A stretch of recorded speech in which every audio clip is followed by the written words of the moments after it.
Es un gusto para mí saludar al doctor Raúl Sandro Murray. Doctor, ¿cómo anda usted? Gracias por recibirnos de esta manera, doctor. Buenas tardes. ¿Qué tal, Juan Carlos? ¿Cómo estás? No, es un placer para mí poder dialogar con ustedes. Bueno, lo mismo decimos nosotros, doctor. En estas épocas de coronavirus, donde no solo las notas, en la medida de lo posible, hay que hacerlas de esta manera, sino también sabemos que una de las causas de muerte, más allá del virus, ¿no? Que el virus entra en una persona, complica su salud, pero mucho más, por ejemplo, a la gente con diabetes, con obesidad, que son los más altos causales de muerte hasta el momento en el mundo, ¿no? Y lamentablemente, bueno, ya hace muchos años que el mundo está padeciendo una epidemia de obesidad, que va de la mano de una epidemia de diabetes. Y este término epidemia, que en realidad nunca se usó anteriormente para las enfermedades no transmisibles, uno hablaba de epidemia justamente cuando eran infecciones, o sea, eran enfermedades contagiosas, hoy en día se utiliza para el término obesidad y diabetes. E inclusive se tomó un nuevo término, que es el término diabesidad.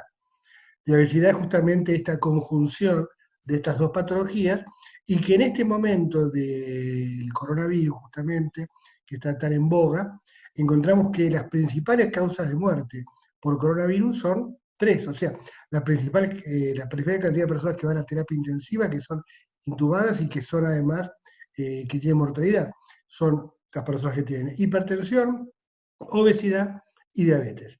Y si tomamos el término obesidad sobre estas dos, generalmente encontramos que la persona obesa tiene hipertensión y tiene diabetes. Entonces, ya hace mucho se dice que la obesidad es una enfermedad, pero mucha gente no lo tomaba en serio. O sea, como que se decía para la tribuna, ¿no? Como se dice habitualmente. Pero hoy en día realmente el término de eh, enfermedad con respecto a la obesidad es algo que realmente se está viendo en forma concreta y seria. O sea, ya dejó de ser un problema. Por supuesto que está la obesidad o el sobrepeso, digamos, desde el punto de vista estético, pero hablando del término obesidad puntualmente, o sea, gente con un índice de masa corporal mayor a 30, que en nuestro país representa más del 32% de la población, o sea que es un porcentaje realmente alto y que va subiendo, o sea, del 2009, que fue la primera encuesta de nutrición y salud, a la del 2019, que fue la última, ha crecido el término global de sobrepeso y obesidad, ha pasado de un 58 a un 65%. O sea que realmente el nivel es altísimo. Y más preocupante aún es que el nivel de obesidad está aumentando muy fuerte en los chicos, principalmente en chicos y adolescentes, ¿no? Y esto es algo que en el futuro va a complicar mucho las cosas. Ahora sí, la gente que tiene, eh, que es obesa, que tiene diabetes, se tiene que cuidar de otra manera, doctor, porque todos sabemos que, como dijo usted, son los más propensos, lamentablemente, al desenlace final, pero hay una forma distinta de cuidarse o las reglas son las mismas y después que el coronavirus entra en el cuerpo de esa gente, ahí empiezan los problemas. A ver, hoy por hoy la única forma que tenemos de cuidar el coronavirus es el aislamiento. No hay otra. O sea, la realidad está en que el contagio es evidente por vía oral, por las gotitas de flush que salen de la saliva, y, y no existe otra manera de contagio, salvo, bueno, tocar superficies que estén contaminadas, que después uno se ponga la mano en la boca o se esté tocando, bueno, pero en la práctica el contagio es ese. Lo que ocurre es que la persona que se contagia, en el caso puntual del coronavirus, tenemos tres posibilidades. O sea, el 80% de la gente contagiada prácticamente cursa una enfermedad que no tiene mayor agravamiento, que a lo mejor ni se dio cuenta que la cursa, a lo mejor fue simplemente, estuvo resfriada o tuvo unas líneas de fiebre o ni siquiera tuvo fiebre. O sea, ese es el 80%. El 20% restante, hay un 15% que requiere internación. Y hay un 5% que requiere internación en terapia intensiva. Ese 5% es justamente ese porcentaje que está relacionado con otras enfermedades. O sea, cuando empezó el tema del coronavirus se planteó el problema fundamentalmente de la ancianidad como, como la peor alternativa, digamos, para las personas con respecto a la enfermedad.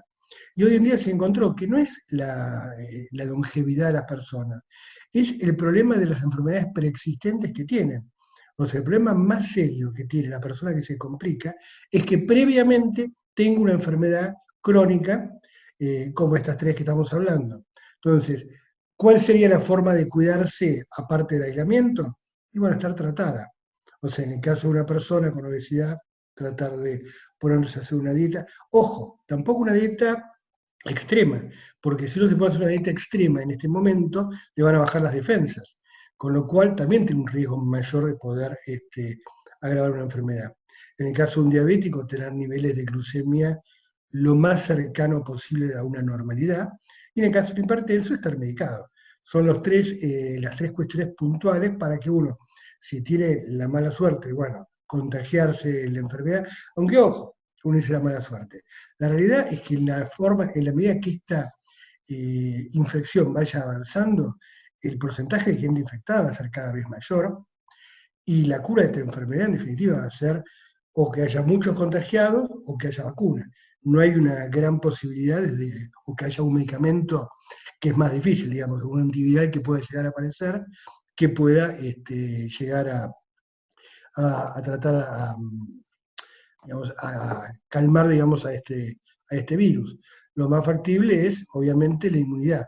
Y la inmunidad se logra de estas dos maneras, o por medio de una vacuna, o por medio, ¿qué es lo que pasaba antes? O sea, eh, yo, por ejemplo, que soy una generación donde la vacuna del sarampión no existía, por ejemplo, lo común que había en una casa cuando un chico tenía un sarampión, que era juntar a todos los chicos. Juntaban a todos los chicos, se infectaban, tenían todos juntos, y bueno, así cruzaba la enfermedad. Hoy en día eso no pasa porque hay vacunas, obviamente, y el porcentaje de personas que se infecta de sarampión puntualmente es muy bajo.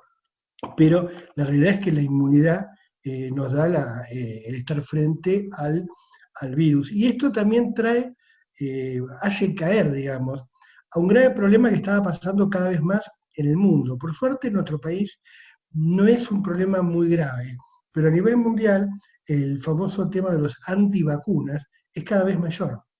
O sea, hay cada vez mayor cantidad de personas que están en contra de la vacunación. Inclusive hace poco se nota una persona muy famosa, Novak Djokovic, que planteaba el no vacunarse ante las enfermedades.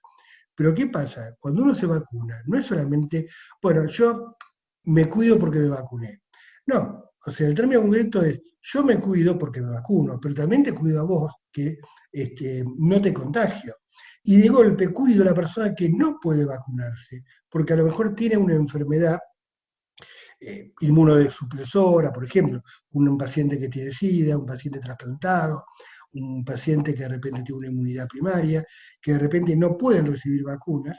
Entonces yo vacunándome controlo que esas cosas, que esas enfermedades no afecten a estas personas, ¿no? Ahora, doctor, esto significa que si yo me contagio del coronavirus y me recupero, después no me contagio más. Bueno, esto es lo que se está viendo ahora. O sea, todavía está en estudio. eh, Ha habido casos que han aparecido en Japón fundamentalmente, de gente que estuvo infectada y se ha recontagiado de la enfermedad. Pero estamos hablando de una enfermedad que el primer caso aparece el 17 de noviembre. O sea, y la enfermedad empieza a ser una comunicación a nivel mundial el 4 de enero. O sea, recordemos que estamos en el mes de abril. O sea, pasaron 4 meses del comienzo de año y 6 meses, no son todavía 6 meses, sí, 6 meses del comienzo del primer caso en China. Entonces, estamos viendo algo sobre la marcha, o sea, estamos en la trinchera cuando todavía el enemigo no sabemos bien quién es. Y ese es el problema real que tiene el coronavirus. O sea, lo que ocurre es que antes las pandemias podían ser muy superiores en cuestión de muertes, como ha sido la pandemia de la peste, como ha sido la gripe española, que de repente han sido 50, 100 millones de muertos que de repente han dejado. Pero ¿qué pasaba? La diseminación era mucho más lenta. Hoy en día, con las comunicaciones a nivel internacional, con los aviones, con la cantidad de gente que se moviliza de un lado a otro, La enfermedad arrancó en China y ya estaba en América en menos de un mes, o sea, menos de 15 días prácticamente. Entonces, la cuestión está en que no sabemos realmente bien, pero en general la mayor parte de los procesos infecciosos dejan inmunidad, aunque sea una inmunidad relativa, aunque de repente una persona pueda volver a infectarse. No es, obviamente, en todas. Por eso es que hay vacunas que se dan más de una vez, pues hay vacunas que hay que darlas en forma periódica, pero la realidad está en que, en definitiva, lo teórico al menos, es que la vacunación nos va a dejar una inmunidad ante la enfermedad. Y si por lo menos tenemos, por ejemplo ahora, mucha gente dice, no, no te vacunes contra la gripe porque yo me vacuné y me gripé. Y digo, bueno, en general no es así. O sea, la mayor parte de la gente no se vacuna. Obviamente hay gente que puede padecer una gripe a pesar de estar vacunada, pero la virulencia de esa enfermedad va a ser mucho menor a la que va a tener una persona que no está vacunada. Entonces, tenemos que tener mucho cuidado en el término justamente de la no vacunación. Por eso es, hoy en día, ¿qué es importante? Volvamos al tema de cuidados, ¿no? Para un diabético, para un obeso, para un hipertenso, vacunarse. Contra el coronavirus, no, no hay vacuna, pero sí contra las enfermedades que son invernales, fundamentalmente la gripe y para las personas de riesgo la neumonía también. Son las dos enfermedades que hay que tratar de curarse. No son enfermedades relacionadas puntualmente con el coronavirus, pero son enfermedades que pueden aparecer y van a agravar el cuadro de un coronavirus, o puntualmente, no del coronavirus, que es una familia muy grande de gérmenes, sino del SARS-2 COVID-19, ¿no? El doctor, ¿hasta qué punto uno tiene que alarmarse con el coronavirus? Usted enciende la televisión y ve los grandes pozos con gente que se tira prácticamente ahí adentro y se asusta. Por otro lado, sabemos que solo el 5% de los infectados positivos pueden tener algún riesgo de vida. La señora está en la casa hace 40 días, tiene ganas de salir, se flexibiliza en algunos puntos, entre ellos nuestra ciudad, para que la gente pueda empezar a trabajar, a generar su dinero, que no se caiga la economía. ¿Cuál es el límite, si es que hay, doctor, para no volverse loco, pero obviamente tomar las precauciones que se recomiendan? Claro, el punto fundamental es el siguiente.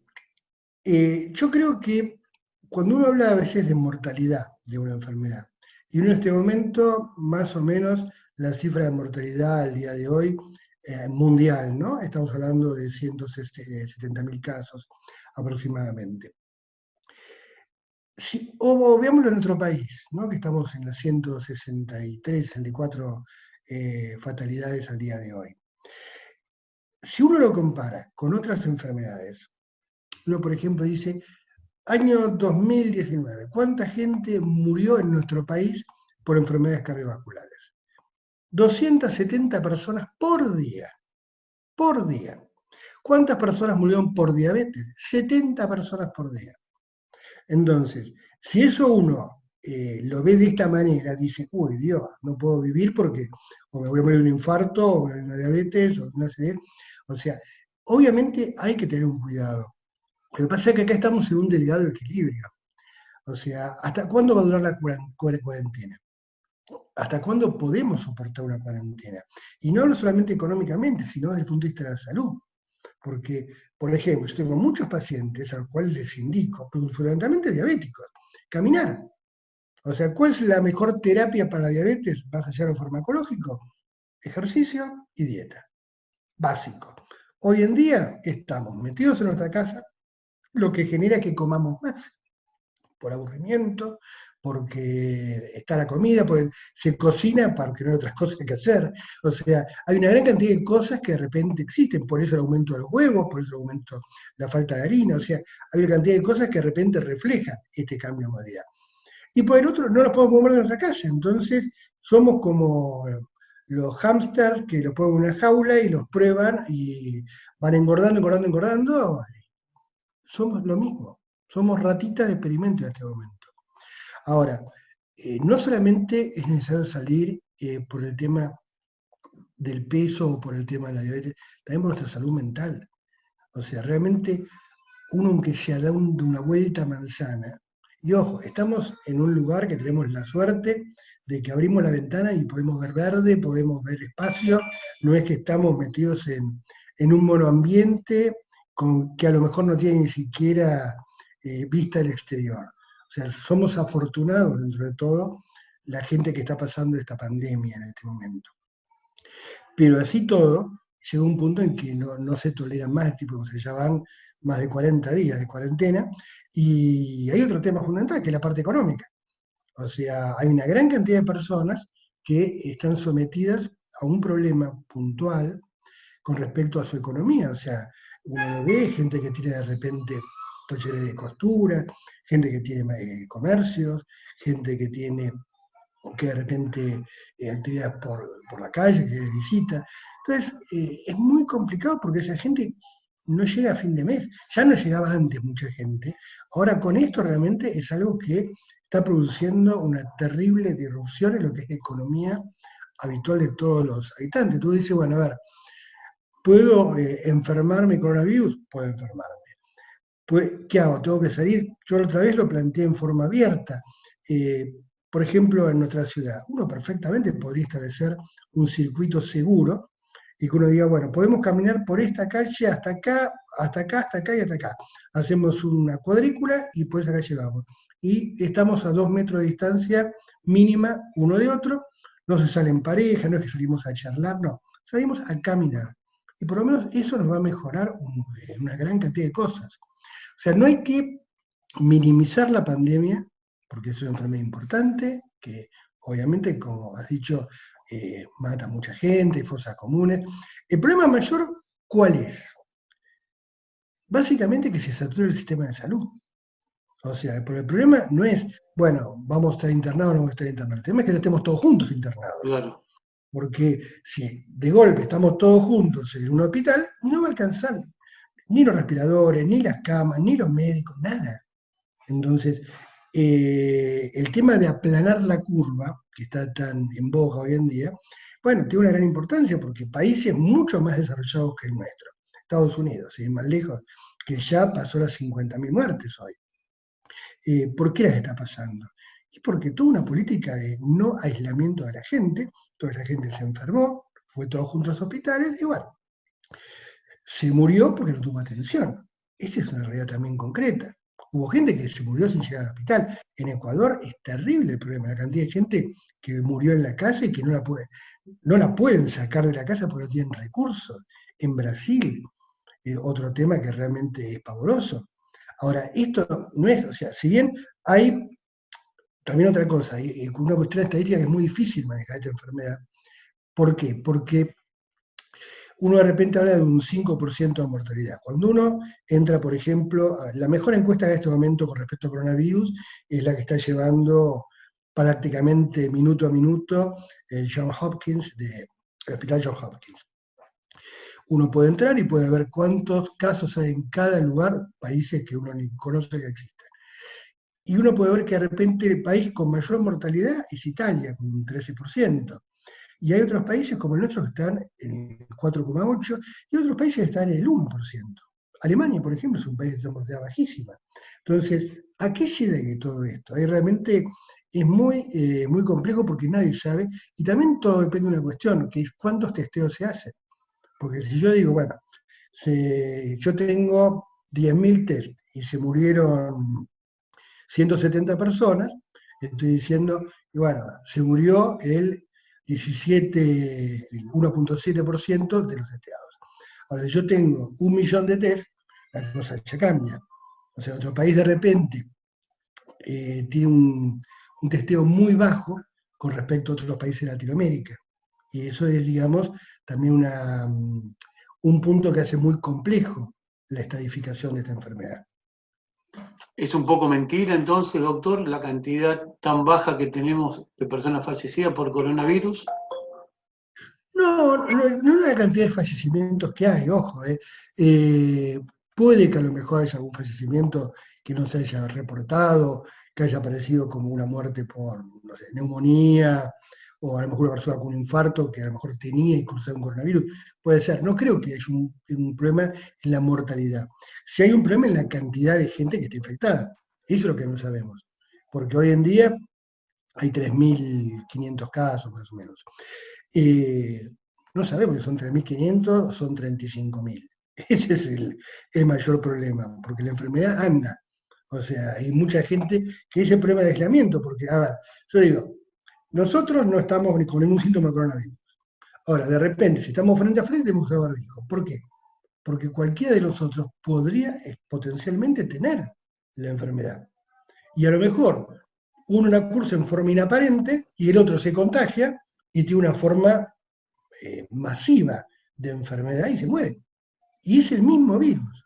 O sea, no es que uno... eh, hace poco hubo un caso justamente de una persona que se contagió de su esposa, que había hecho un viaje a Nueva York. Él estaba en su casa en Buenos Aires. La esposa lo contagia a él se muere y la esposa está lo más tranquila. O sea, y de golpe la causante no la causante, o sea, Sí, la sí. persona que contagia fue la otra, y la otra no tuvo ningún síntoma. Eso no es una enfermedad que uno diga, bueno, todos los que tienen esto van a padecer esto. Es muy variable, es muy, pero muy, muy variable. Y realmente lo único que uno puede hacer es, hasta que no aparezca una cura, tratar de evitarla. Y si se contagia, tratar de eh, cumplir lo mejor posible, obviamente, con los protocolos que las autoridades sanitarias marcan, ¿no? Ujú. Eso es Doctor, lo usted me básico. dijo que el año pasado murieron por día de diabetes unas 80 y pico de personas, más o menos, 68 exactamente por día, por por día, día. que es mucho más que la gente que se está muriendo de coronavirus hoy, muchísimo Totalmente, más. El muchísimo. tema, el tema que no nos acordamos el año pasado que había 60, vamos a tomar ese número, personas que se morían de diabetes porque a lo mejor no pasaba en otro lado o no tomó el estado público que tomó este coronavirus. Porque en realidad eso es más preocupante en cantidad que las muertes que tenemos hoy en coronavirus. Totalmente. Eh, a ver, hay una cuestión que es esta. El crecimiento que tuvo la diabetes a nivel mundial es algo monstruoso. O sea, es algo monstruoso. O sea, porque realmente han aparecido cifras que se creían que no se iban a llegar hasta el 2100 más o menos y las tenemos hoy. O sea, hoy en día hay más de 200 millones, 250 millones de personas en el mundo con diabetes. ¿Y por qué se da esto? Básicamente por el hecho concreto de que crece la diabetes porque crece la obesidad. O sea, porque la diabetes, hay dos tipos de diabetes, básicamente, ¿no? Diabetes tipo 1 y la diabetes tipo 2. El 90% de los diabéticos son tipo 2, que es lo que la mayoría tiene. Diabetes tipo 1 era que antes se llamaba infanto juvenil. En realidad son dos enfermedades distintas. Se llaman diabetes las dos, pero son distintas. La diabetes tipo 1 es una enfermedad autoinmunitaria, o sea que el cuerpo reacciona contra sí mismo, y la diabetes tipo 2 es una enfermedad metabólica, o sea que se da por una situación netamente inflamatoria del tejido. Ahora, la diabetes tipo 1 no ha aumentado la cantidad de casos, pero la diabetes tipo 2 ha aumentado en forma exponencial, y mucho más exponencial de lo que aumenta el coronavirus. A nivel mundial estoy hablando. Por eso se habla de enfermedades crónicas no transmisibles, que es un término que acuñó la OMS ya hace más de 10 años, más de 15 años, con respecto al tema puntualmente de la obesidad y la diabetes. Y actualmente la diabetes. O sea, hoy por hoy, esta pandemia de coronavirus, cuando pase, nos va a dejar una pandemia de obesidad a nivel mundial. Es triste, pero es triste. La gente no lo ve como así, este es el problema. Porque de repente se lo dice, bueno, en vez de haber, pongamos una cifra aleatoria, en vez de haber 100 gordos, va a haber 130 gordos. Y bueno, ¿qué problema hay? O sea, no, sí, el problema está en que la obesidad trae aparejada toda una cantidad de enfermedades. Y ese es el mayor problema que estamos viendo hoy por hoy. O sea, cuando hablamos de que la obesidad es una enfermedad. O sea, yo esto muchas veces me peleo con colegas míos cuando de repente dicen, Bueno, si hay un gordo, decirle que deje de comer y listo, que cierre la boca. Digo, a ver, si fuera tan fácil cerrar la boca, no habría No es tan gordo. O fácil. sea, el gordo no es gordo porque, o sea, la mayor parte de los gordos no es gordo porque come mucho. Esa es una realidad también. Es gordo porque come mal, porque se pica, porque se come entre comidas, porque se comen comidas, cada vez son más hipercalóricas las comidas, más que nada todo lo que son los alimentos procesados. O sea, y la industria alimenticia es mucho más hábil para hacer productos que gusten a la gente que los médicos. Entonces, los médicos no le encontramos el agujero al mate para esto. Y ojo, que estamos hablando de una enfermedad, la obesidad, que en realidad no se la considera hace más de, o sea, tiene menos de 30 años. Estamos hablando que recién en la década del 90 se empieza a tomar la obesidad como algo serio, como una enfermedad, y se empieza a tratar la enfermedad obesidad seriamente. Hasta ese momento la gente no le daba importancia a la obesidad. O sea, es más, hasta era un síntoma no, sino un signo de bienestar. O sea, antes se decía, es un chico sano porque está gordito. No, un chico gordito no es un chico sano. O sea, hay que tratar de que el chico, obviamente que no esté desnutrido, pero que el chico crezca dentro de los parámetros normales Ujú. y que un adolescente crezca. Pero ¿qué pasaba? Hace unos años, un chico, hace unos años me refiero a cuando yo era chico, no vayamos tan lejos. O sea, también hace menos años la gente iba a los clubes, hacía deporte, se movía. Hoy en día el deporte que se hace con el dedito, o sea, desarrollamos la musculatura del pulgar y ahí se acabó la cuestión deportiva. O sea, y eso es lo más terrible. O sea, por eso estamos avanzando hacia enfermedades que a la larga nos van a dejar problemas mucho mayores. Porque como dije antes, el coronavirus, como cualquier virosis, va a pasar. O sea, en un momento se va a estancar. No importa cuánta gente mate, o sea, no importa, sí importa, pero eh, no es si va a ser más importante porque mató 100.000, 1.000.000 o 50 millones. O sea, en algún momento va a decir, hasta acá llegué, pues enfermedades virósicas son limitadas, o sea, no son eternas. Y es más, enfermedades mucho más serias, no más serias, sino mucho más difíciles de tratar en otros tiempos, como la peste bubónica o la gripe española, tuvieron su límite también. O sea, en un momento pararon. Y esto va a parar también. Pero las secuelas que nos va a dejar desde otro punto de vista van a ser muy grandes. Y una de las secuelas mayores justamente va a ser La el tema de la obesidad. obesidad y la diabetes. Doctor, hoy recibí del municipio un banner donde figuraba que usted comenzaba a atender un día en un CAPS, pero la verdad que no recuerdo en cuál. ¿Lo tiene Sí, presente? de hecho yo estaba, o sea, yo antes estaba atendiendo en el hospital, dejé de atender en el hospital, pues la mayor parte de los médicos pasamos a las salas, y estaba atendiendo los lunes en la Comparsita y los jueves en la Loma. Ahora hubo una restribución de médicos, estaba solamente en la Loma, pero ahora a partir de la semana que viene, ya del lunes 27, voy a estar los lunes en la Comparsita a partir de las 10 de la mañana y los jueves en la Loma a partir de las 9 de la mañana. Otro doctor, ¿qué es Nutrineuro? Bueno, Nutrineuro es una unión que hicimos con un colega, con el doctor Germán Fraga Machado, con quien estamos compartiendo el consultorio, en la cual cada uno está viendo su especialidad puntualmente, la nutrición desde mi punto de vista, la neurología desde el punto de vista del doctor Fraga, pero también tenemos puntos en comunes, por ejemplo, lo que son las neuropatías diabéticas, el pie diabético, enfermedades que tienen mucho que ver. O sea, la diabetes es una enfermedad que básicamente no es que uno lo mata, puede pasar, pero no es lo común, los picos de glucemia. Lo que pasa es que este aumento crónico de la glucemia afecta básicamente dos estructuras en el cuerpo, en la parte cardiovascular y la parte neurológica. Por eso es que muchos pacientes que tendemos a tratarlos en conjunto porque tienen patología neurológica que es a causa de diabetes. Y por eso es que además buscamos esta unión y buscamos este momento de poder trabajar.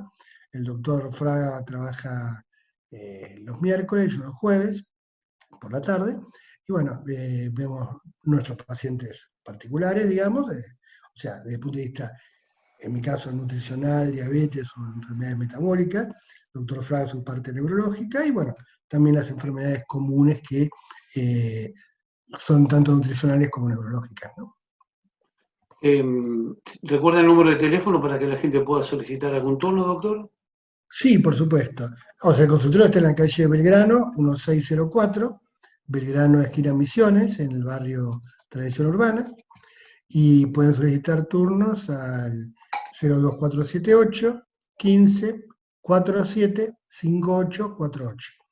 Ahí pueden llamar cualquier día y, bueno, solicitar un turno con el doctor Fraga o conmigo. Así que son miércoles y jueves que estarán atendiendo, ¿sí? Los miércoles atiende el doctor Fraga, repito, y los jueves atiendo yo, a partir de las 16 horas, ambos. Estimo que va a salir todo muy bien, doctor, y que es probable que algún otro profesional pueda unirse a ustedes. ¿Están abiertos a esto?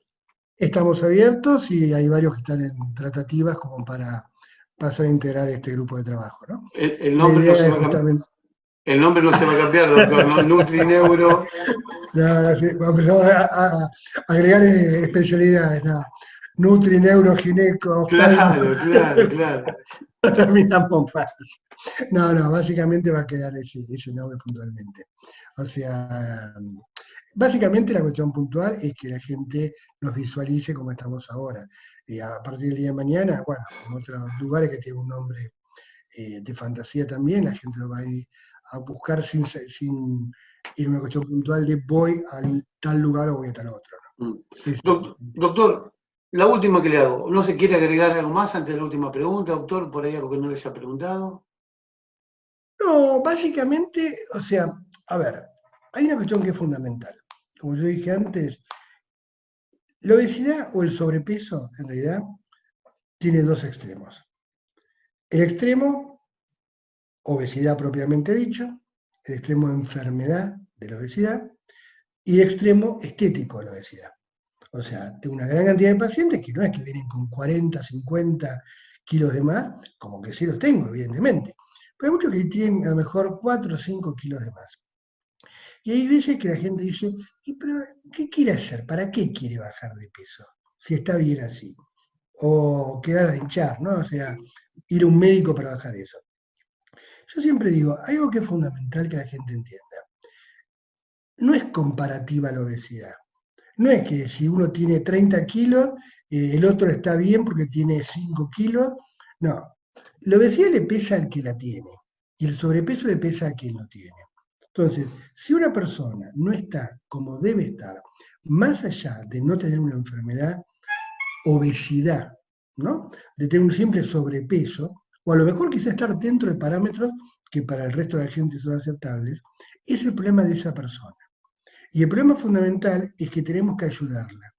Y lo ideal es que esa gente para buscar ayuda recurra a un profesional, que no consulte con cualquier cosa. Porque lamentablemente uno puede agarrar cualquier revista o puede entrar por internet a cualquier página y encontrarse 10 millones de dietas. Y así es como se hacen desastres con respecto al tema alimentario. O sea, lo que uno tiene que buscar es decir, bueno, yo tengo este problema, quiero que alguien me guíe, porque es la forma. Sea un médico nutricionista, sea un licenciado en nutrición, pero que sea una persona que esté capacitada para guiarlo.